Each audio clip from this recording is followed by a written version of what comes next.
Hello বন্ধুরা, আপনারা কেমন আছেন? আশা করি খুব ভালো আছেন আর সুস্থ আছেন। আমিও খুব ভালো আছি। আজকে নতুন একটা রেসিপি নিয়ে চলে আসছি আপনাদের সামনে। আজকে হবে আলু বেগুন দিয়ে নদীর রুই মাছ দিয়ে ঝোল হবে। তো পুরো রেসিপিটা বন্ধুরা সঙ্গে থেকে দেখুন, আশা করি আপনাদের ভালো লাগবে। এখানে দেখুন ধনেপাতা, কাঁচা লঙ্কা, আলু, টমেটো সব ময় মশলা সব কিছু রেডি করে নিয়েছি। আজকে কিন্তু ওভেনে রান্না করব না, আজকে রান্না শেয়ার করব আপনাদের সাথে উনুনে।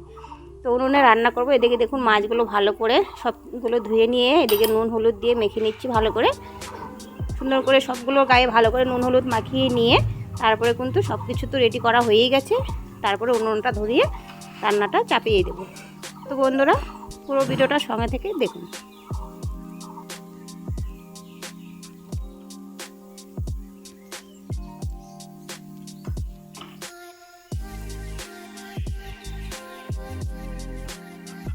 বন্ধুরা মাছগুলো সব মাখা হয়ে গেছে। এবার কিন্তু আমি উনুনটা জ্বালিয়ে কড়াই বসিয়ে দিয়েছি আর কড়াই গরমও হয়ে গেছে। এবার কিন্তু এক এক করে মাছগুলো সব দিয়ে দিচ্ছি তেলে।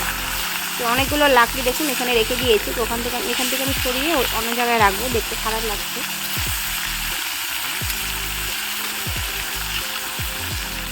আর উনুনে রান্না কিন্তু একদম তাড়াতাড়ি হয়। ওভেনে রান্না করতে গেলে একটু দেরি লাগে ঠিকই, কিন্তু উনুনটা ধরে গেলে না তাড়াতাড়ি হয়ে যায় রান্নাটা, আর খেতেও কিন্তু মারাত্মক টেস্ট।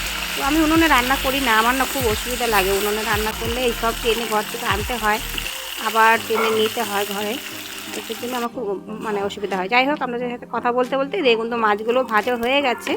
আর এদিকে দেখুন গোটা জিরে, কাঁচা লঙ্কা, পেঁয়াজ সব কিছু একসাথে দিয়ে ভালো করে কষিয়ে নিব। এবার কাটা আলুগুলো দিয়ে দিচ্ছি।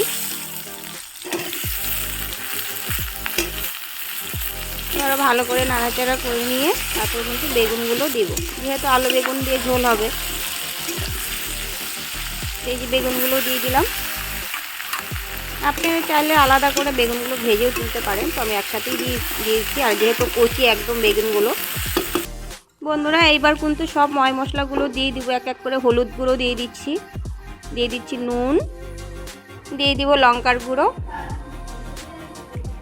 দিয়ে দিই জিরের গুঁড়ো, আর একটু নুন দিয়ে এবার ভালো করে কষিয়ে নেব।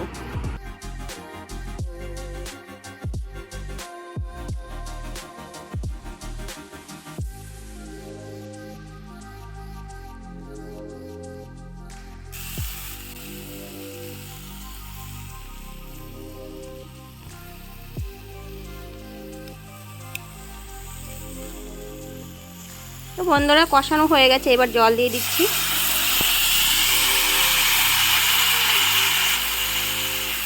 তো অনেকটাই জল দিয়েছি, আর এটা অনেকটাই জাল হয়ে শুকিয়ে যাবে। দেখুন জাল হয়ে অনেকটাই জল শুকিয়ে গেছে। এবার কিন্তু আলু বেগুনও সিদ্ধ হয়ে গেছে। এবার মাছগুলো সব দিয়ে দিচ্ছি, আর সব মাছ দেব না, কয়েক পিস রেখে দেব। সব মাছ দেওয়া হয়ে গেছে। এবার কিন্তু সুন্দর করে আবার একটু নাড়াচাড়া করে নেব হালকাভাবে। বন্ধুরা এবার কিন্তু ধনেপাতা দিয়ে দিচ্ছি লাস্টে, দিয়ে এবার কিন্তু নামিয়ে দেব। তো বন্ধুরা দেখুন কত সুন্দর হয়েছে কালারটা।